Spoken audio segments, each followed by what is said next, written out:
This is the inside of the 2021 Benimar Tessoro T463. If I firstly come to the main control panel, I can turn the 12 volt on by firstly pressing this button here, followed by this one. As you can now see, all of the lights have come on and they can all be individually turned on and off on their own switches. Next we have water pump on and off. We need the water pump on so we can get water out of the taps, flush the toilet and fill the boiler if it's been drained down. Next we have awning light on and off, and then along the bottom these buttons mainly give us information. So this first one here will give us a condition of the leisure battery.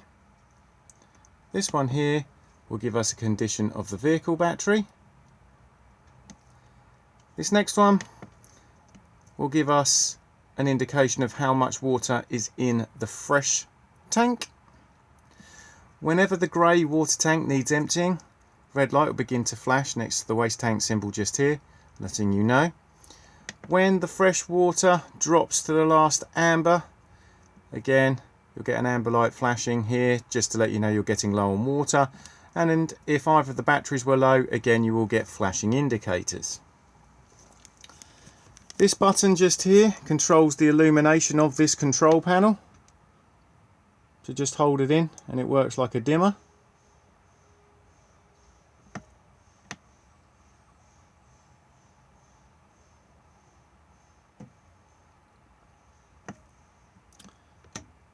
This illumination here is just letting us know that we're currently hooked up to mains electricity.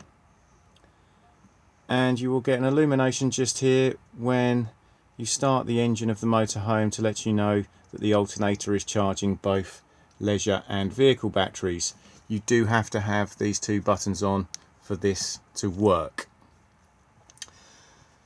If we now move across to the control panel just here, this one is for the Truma heating and hot water. As you can see, it will display the time, and again it will let you know if you have mains electricity connected. If I now press the button, we'll get a series of icons appear, and as I rotate this button they will begin to flash. So if we start with the first icon, this one here is for the heating. So if I now click on it, heating is off. All we now do is just rotate and pick whatever temperature we would like it to be inside the motorhome, and it will go right the way up to 30 degrees. Once you've decided, click to store it in, and you'll now see a flames appeared above. That little flame there just represents the heating system, and it's just letting you know that you've set a parameter. Whenever the heating is in operation, the flame will begin to flash, and it will continue to flash until it's achieved the temperature you have asked.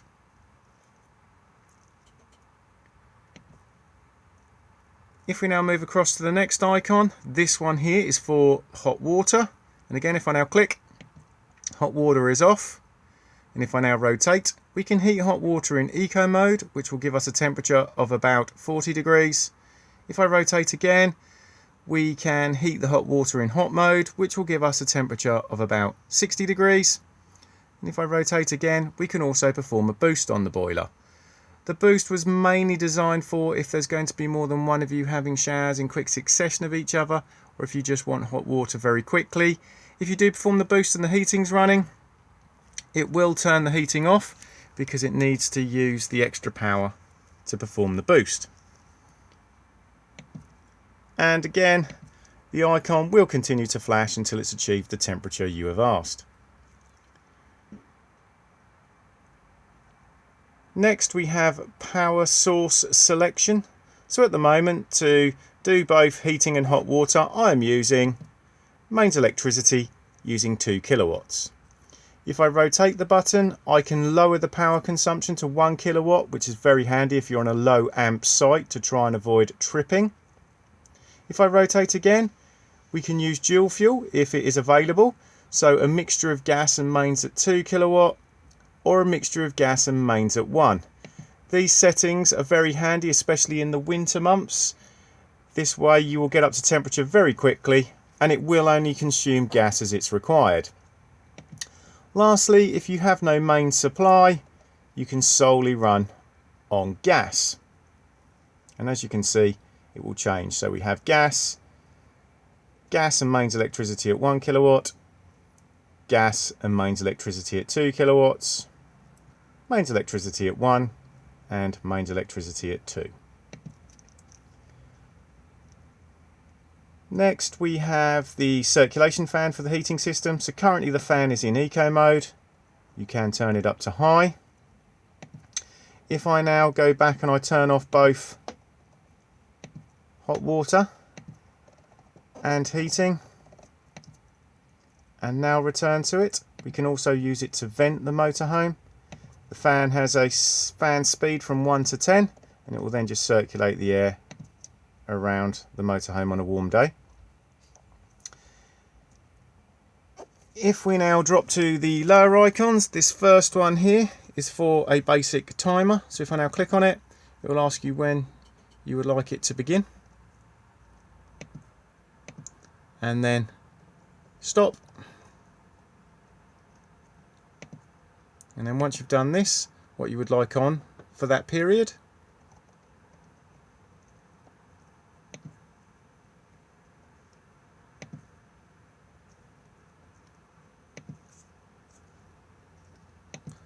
Once you've set it up, timer off or on. If I now turn the timer on, the timer icon will come up there, and now within that time period those settings would apply. If I now return back into it, I can now turn the timer back off, and if I now go back in, we can then alter it again.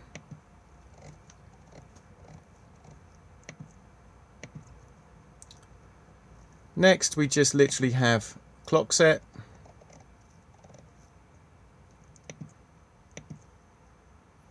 and then lastly we have the settings menu. So in here we have offset, which is just for the thermostat just there.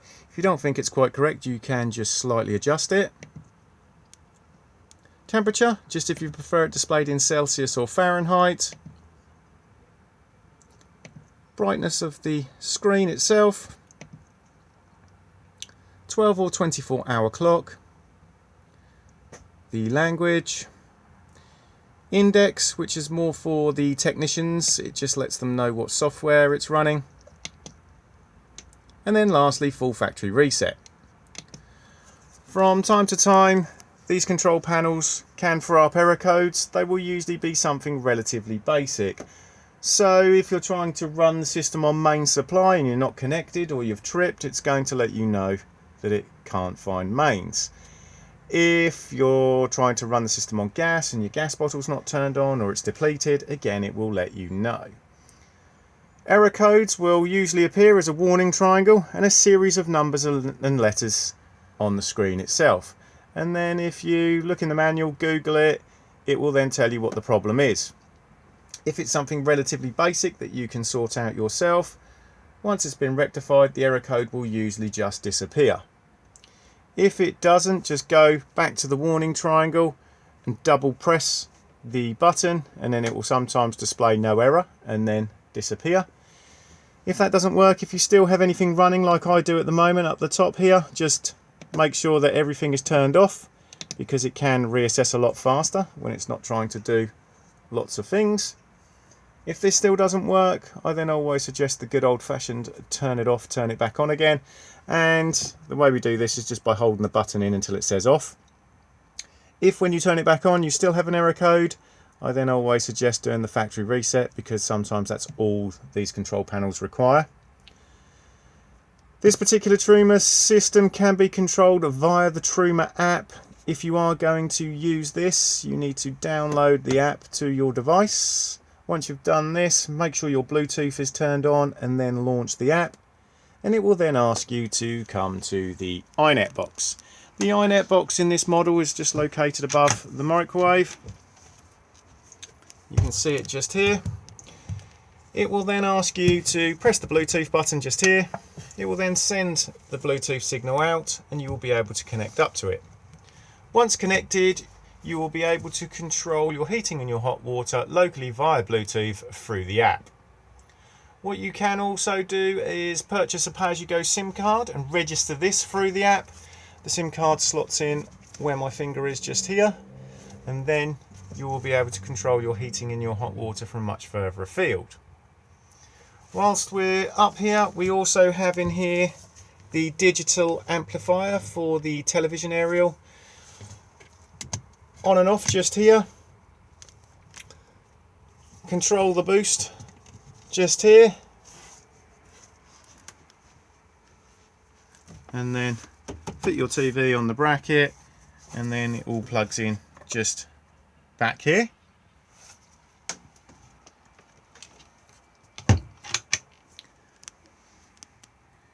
If I now come down to the seating just here and I just remove the cushions, and I now lift up, we have the location of the Truma Combi boiler itself. And if I just come right the way down here, you can see the boiler's drain valve just here. These particular drain valves are automatic, so if the temperature inside the motorhome drops below about 3 or 4 degrees, this valve will automatically open to allow all the water to drain out of the boiler to avoid frost damage. If you are going to manually drain the boiler down, firstly make sure that the water pump is turned off, and then come to the blue diamond here and twist it. When you twist it, the blue button will just pop out at the base of the unit.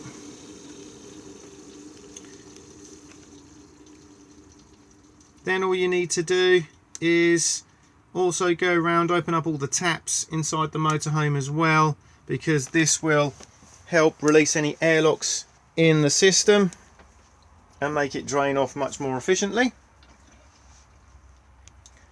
To refill the boiler when you are going to use the motorhome again, make sure the taps are closed, fill up the freshwater tank, make sure that this drain valve is closed. So firstly twist the blue diamond back into the position that it was in, and then push the blue button in to reset it, and then turn on the water pump, and it will then begin to refill the boiler. Let it run for a few minutes and then begin opening the taps. They'll cough and splutter as they force the air out. Once they're running freely on hot and cold, then close, and then the system will fully reprime itself. If the boiler has auto drained, all that will happen is the blue button will just pop out, and all you need to do is just push it back in to reset it. If it will not stay in, it's just too cold in the motorhome, and you will need to turn your heating on to generate some heat to allow it to reset.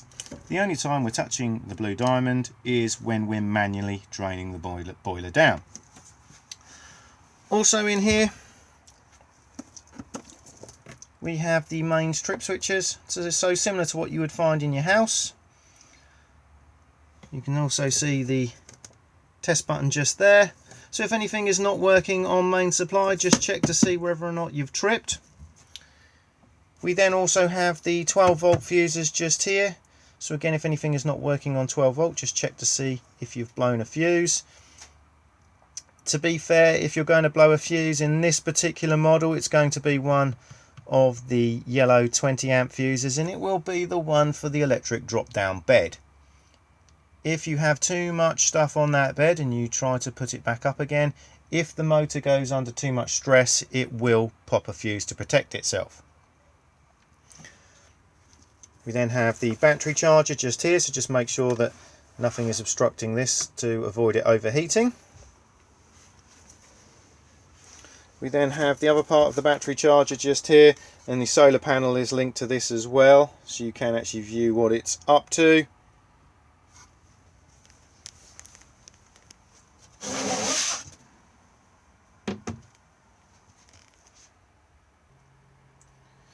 If we now just swing across to the passenger seats and we just look just down in this corner here, we have a switch, And this switch is for the heater that is located in the waste tank. So again, if you're using the motorhome in extremely cold climate, you can just pop this on to avoid any frost damage occurring to the waste tank. The freshwater tank does not have a heater in, as it is an internal tank and it just sits underneath the cushions just here.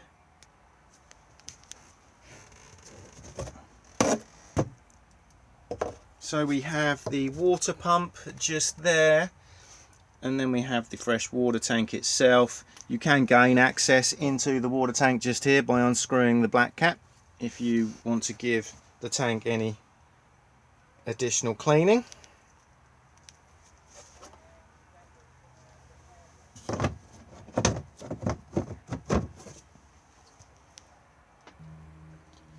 The table can be removed literally just by lifting up and unhooking it off the wall itself.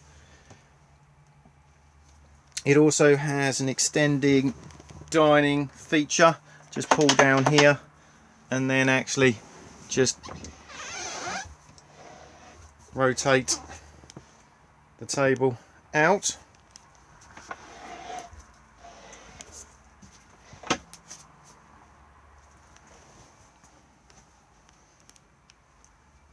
Microwave just here. This will work when connected to mains electricity. Power setting at the top here, and then turn it on and time set just here. It's usually quite advisable to remove any contents for travel. Beneath that we then have the Thetford fridge freezer. Turn the unit on just on the button here. This is an automatic model, so as long as you are on A for auto, it will find the best power source it can for you. So because we're currently hooked up to mains electricity, it's put us onto mains with a little picture of the 2-pin plug. If I was now to run outside and pull the mains lead out, it would then automatically attempt to fire itself up onto gas.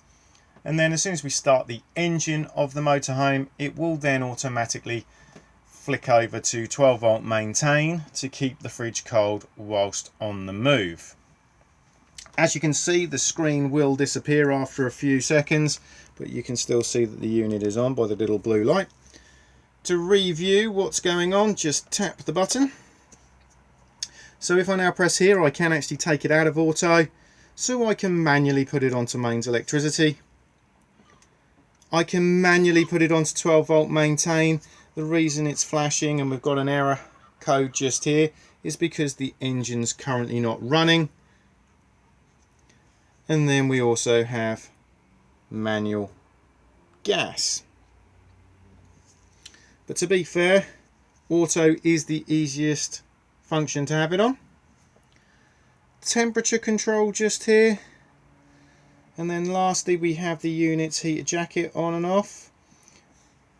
We need the anti-condensation jacket on, especially in the warmer months, because this will stop a build-up of condensation behind the fridge, which would then run down and form a pool of water underneath it.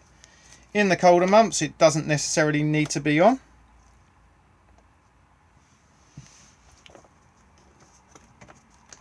We then have the freezer box at the top, and then the fridge beneath. And because it is a large fridge, it does have a secondary travel catch just at the bottom here. And to turn the unit off, just hold the button in again.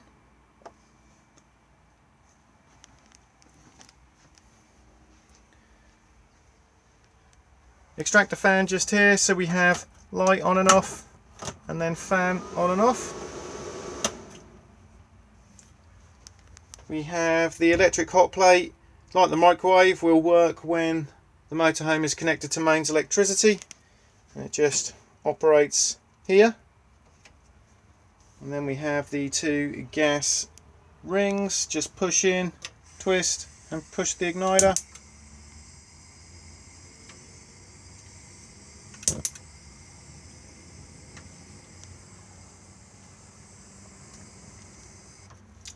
And then beneath that we have the oven and the grill.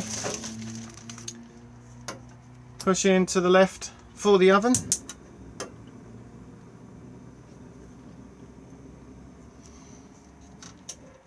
And then to the right for the grill.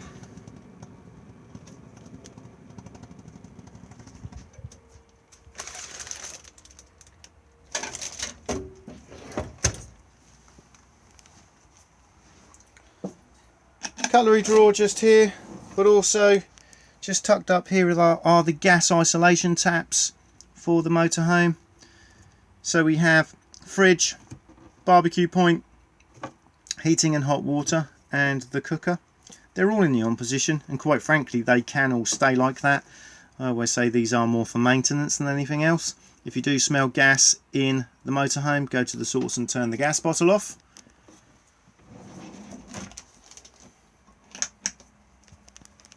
Above my head we have the Omnivent fan. So to open and close the roof vent, just wind just here. To turn the unit on, press the middle button. Then you'll see we have arrows out for extraction and arrows in for cooling, and it's variable fan speed just by pressing.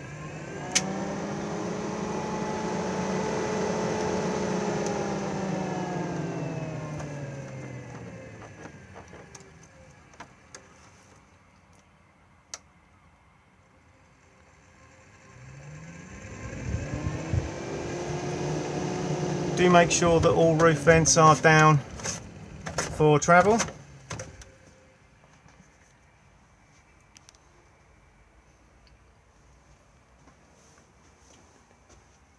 We then have the shower cubicle just here.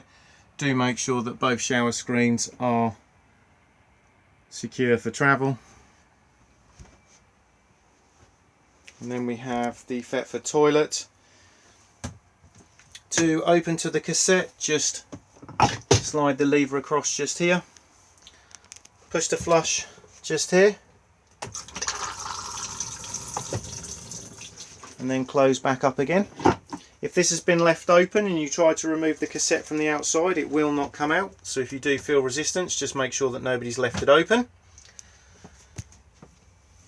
Level indicator just here, so this will rotate round to red to let you know when the cassette needs emptying.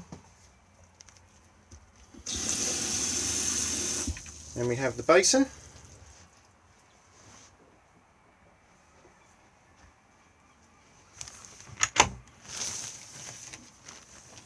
Wardrobe just here.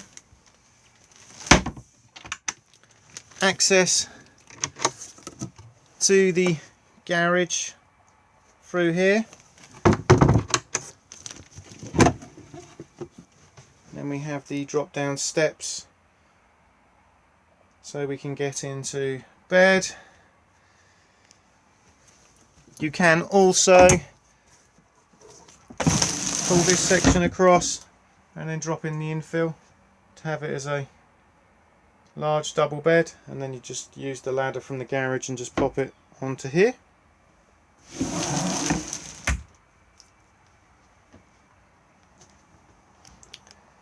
With the electric drop down bed, make sure that the sink glass is down, and then just press the button and then it will just drop down.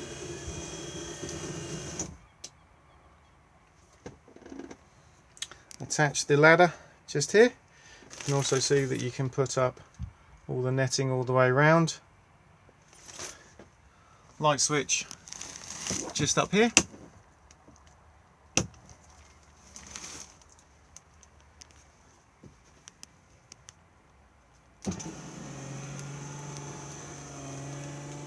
If the bed was to malfunction, it can be manually wound up and down. It is done by taking out the cover just here.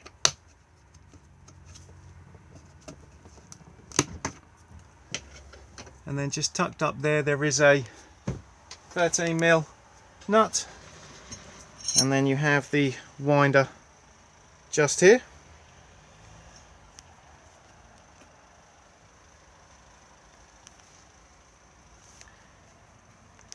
The light's just tucked up here a touch,